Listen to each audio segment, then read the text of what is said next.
What is up and is going on, guys? Simpsy here, and welcome to another episode of my FIFA 15 Newcastle United career mode. In today's episode we have two matches, the first of which is against Arsenal, and then later on in the episode we have a match against Liverpool. And we also have the squad report in the middle of the episode because some of you guys were wanting to see that.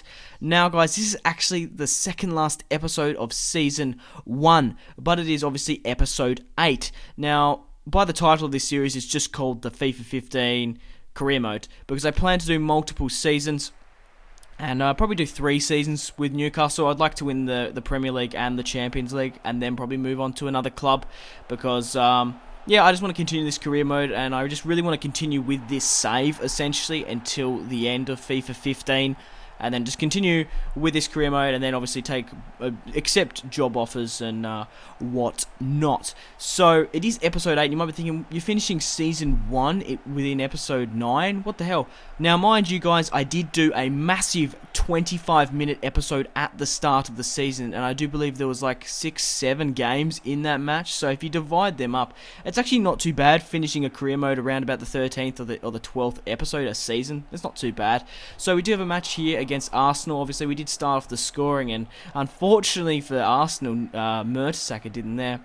But the free kick specialist, Cabella, manages to step up. I was just actually curious to see if Tarat or Lasogga had better penalty kick stats, but Chesney manages to do an absolute crazy save. Cabella manages to whip in the corner kick, but it goes pretty wide to Yang. He manages to get the pass off to Wanyama, then Sissoko, then Jovetic, then Tarat, but the shot from Jovetic didn't manage to get into the back of the net. But guys, just want to quickly recap the last episode. We ended up winning 2-0 in the Capital One Cup final against Sheffield Wednesday. Quite comfortably, a 2-0 win. Jovetic scoring both of them goals, and it was my first piece of silverware for Newcastle, which is great. But we also had a disappointing loss against Manchester United. 1-0. It could have been worse, to be quite frank. Manchester United weren't having their best of form, and they were extremely lucky when Adnan went running down the wing and whipped it into Fletcher on the header. But we're 1-0 up here against Arsenal, and Arsenal really couldn't seem to put anything in the back of the net. They do have a through ball here from Danny Welbeck, and tries to chip Krul, but there was no way that the Dutchman was going to get outplayed there. But Wanyama manages to play it to Jovetic. Jovetic with the finesse. It falls short to Cabella, who picks up the crumbs and makes it 2-0 just before the 85th minute. And we're also versing our former player, Debuchy. Obviously, he was a player before I took the managerial role at Newcastle, but 2-0 up against Arsenal. And I'm still curious to know, where do you think I will finish in the Premier League? Will I win it? Will I drop out of the top 5? Will I make top 4? Let me know in the comments. Because like I said from the start, my main objective was to get into the top 4. Top 5, get European football so we can play that next season. I think we can still do that with the squad depth. But the former Newcastle player there, off the deflection from Danny Welbeck's shot, his own shot went quite wide, and Arsenal had like 12 shots and 6 on target, which is absolutely ridiculous. Tim Krul was playing absolutely fantastic football and really did hold off the clean sheet. They probably at least deserved 1 goal. Sissoko's gone up a +2 as well. Wanyama hasn't gone up any, even though he's scored 2 goals so far. De Jong's gone up a +1. Cabella has gone up a +2, scoring 10 goals and 10 assists this season. Absolutely fantastic. It was good to see. Tarat's fitting in well at Newcastle. Jovetic has only gone up a +1, scoring 31 goals in all competitions, because I am only fielding 1 striker up front. Usually in my career modes, I'm usually fielding 2, so he's really just claiming most of the goals. Lasogga has gone up a +1, only joining in January. I can't wait to play with him. He's, at the moment with this formation, I feel like my cams are better up front. So I am using Lasogga as more of a squad rotational player than a first-team player. And I do feel Tarat was a perfect replacement for Ben Arfa. And I can't really take off De Jong nor Cabella. So I just think Jovetic is just a really good striker up front. And obviously, he scored 23 goals in the Premier League. He's my main man up front, which is absolutely fantastic. Now, I wasn't going to actually simulate that match against Liverpool. My controller did lag because my batteries were running out. So don't fear, I will be playing the match against Liverpool on Legendary.